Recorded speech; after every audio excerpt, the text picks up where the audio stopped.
There's actually scientific, real life reasons as to why you're apprehensive to change. And it goes way back to the barbaric days, right? When the first strand of human beings were invented, right? The cavemen, they were designed for three very basic survival needs, right? And they were only wired for those three: the ability to perceive danger, the ability to find shelter, and the ability to yearn for food, for nourishment, for the sense of survival and strength for the next day. So the very three basic core needs that the human brain is wired for are those main three: food, shelter, survival. Anything else outside of that is considered uncomfortable, dangerous, right? And if you all have ever watched the cartoon movie, I think it's called The Croods. Croods? I don't know. It's the movie about the cavemen with, I think, I can't even remember her name, but it's the movie about the cavemen, right?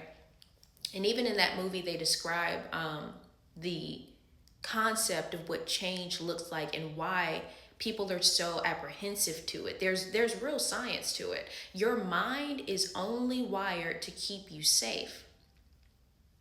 Your mind is wired to keep you safe. Ergo, your mind is only trying to make sure that you have food, shelter, and safety. Anything else outside of that, your mind is apprehensive to. And it's the same concept when it comes. That's why, and I hate to even bring this up, but it's been coming up more so recently. The concept of suicide is very unnatural. You have to literally convince yourself to make that jump. You have to literally convince yourself to push yourself off of whatever it is. And it's because your mind can perceive when you're trying to harm it.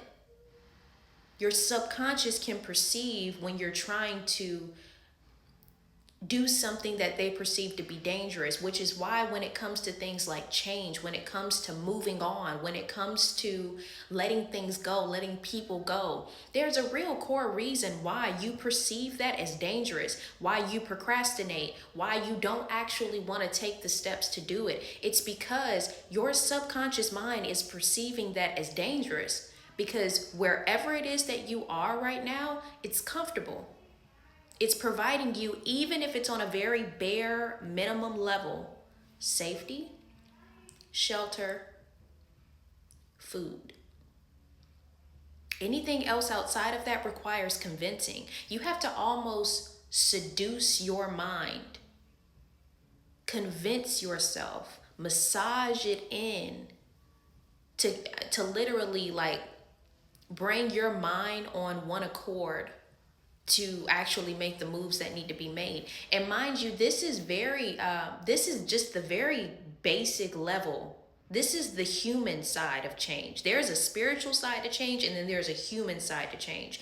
I'm just talking about the human side of it. There's a reason why your mind is very apprehensive to the change that you're wanting to create for yourself. And essentially it's because of that. It's because whatever it is that you're trying to do is going against what your mind perceives to be as safety and comfort. So for some of you guys, it's time to move. It's time to change locations. And you're wondering why you're procrastinating on it, why you can't really perceive or understand why you're apprehensive. Or for some of you guys, it's time to leave that relationship. For some of you guys, it's time to leave your father's house or your mother's house. It's time to separate from family for a while.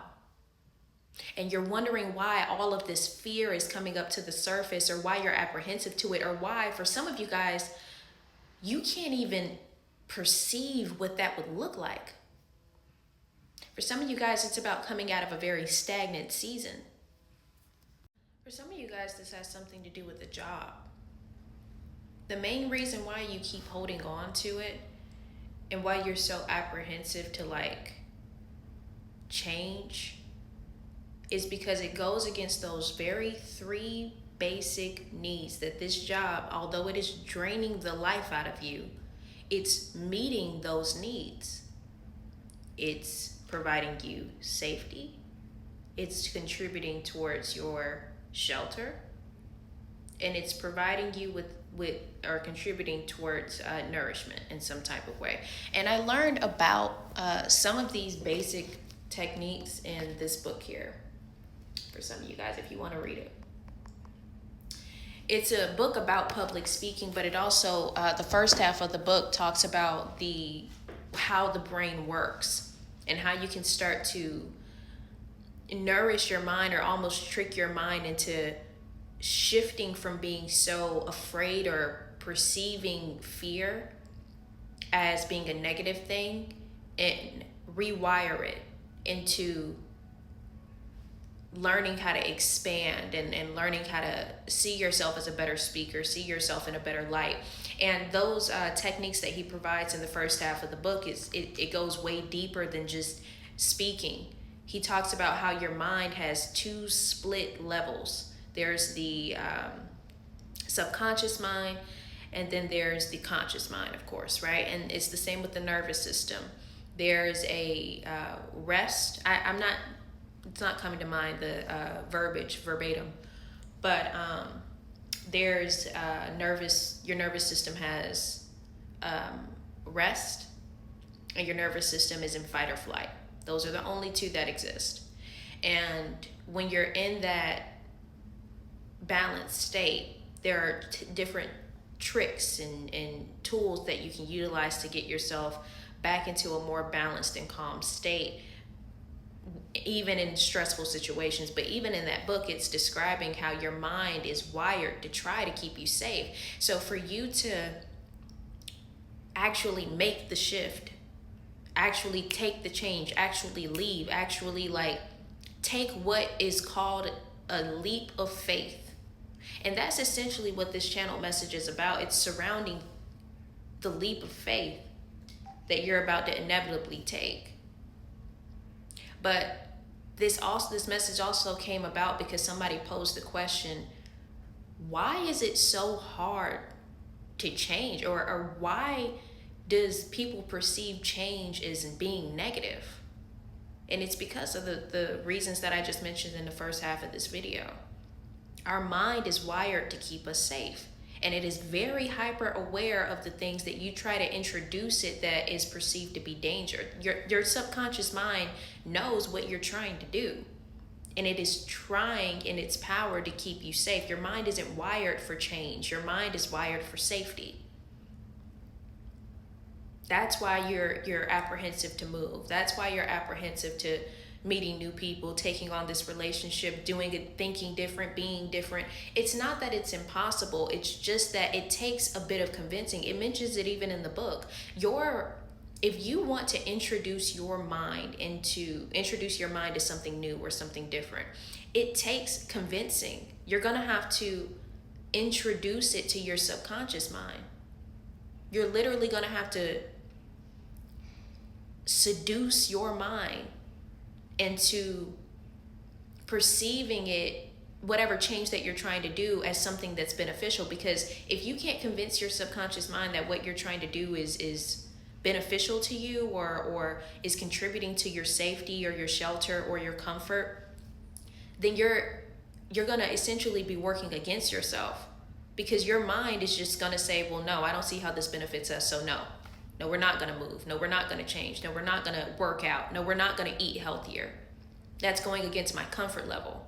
So you're going to have to start now, like feeding yourself affirmations. For some of you guys, you're going to start journaling. You're going to start getting out more in nature. Like God is going to slowly start giving you instructions about what it's going to take for you to convince your subconscious mind that this next move is necessary. And once you convince your subconscious, everything else in your body is going to follow suit. You just have to give it time. It takes time to change. This is a bonus message for those of you that heard that message and the concept of suicide stood out to you. I want you to understand something. The act of committing suicide is a permanent solution to a temporary problem. And if you are contemplating those types of thoughts, I want you to seek help. I want you to speak on it. I want you to journal. I want you to contact a professional, because that is a very permanent decision for a temporary problem. And I want you to understand where it's coming from. Those types of thoughts happen when your mind is under this pressure cooker of what it looks like to change. See, and I want you to understand it on a deeper level, because I understand it. When you're going through something that is so intense, it creates this pressure on the mind that slowly your mind is under this state of, now it's in fight or flight. Your nervous system is in fight or flight, but your mind can also go into that state as well, to where it's trying to look for a way out. And that can happen when you're in a season of death and rebirth. When you are yearning for that type of escape, 10 times out of 10, it's because you're looking for a way out of that uncomfortable situation that is slowly eating away at the mind. I am not a professional. You need to seek help and talk to someone, because one of the main tricks of the enemy is to try to isolate you and keep you trapped in the mind. And when you're trapped up here, the mind can become so riddled with clutter that the only way that it can try to find a solution is to look for a way out, and it starts feeding you negative thoughts like escapism in that type of way. That is not the answer. The act of doing something like that is a permanent decision to a temporary problem. And I don't care how hard the problem is. I'm not being insensitive. I understand how detrimental and how hard it feels, but it is still temporary. Sometimes the only thing that you need to do is just keep on living. A lot of the times people think that they need to exert all this energy to keep going and make it. Sometimes the only thing that you have to do is outlive, is let the time clock run out on it. If you just keep living, keep showing up, your problems have an expiration date. And sometimes it's not about exerting all of this energy. It's about allowing whatever it is that's showing up to run its course. That is a temporary solution that is not the answer. I want you to seek help. And it's one of the main reasons why I'm so adverse to even bringing that up, because you can't just talk about that and not circle back around and have a conversation like this. I understand it, but that is not the answer.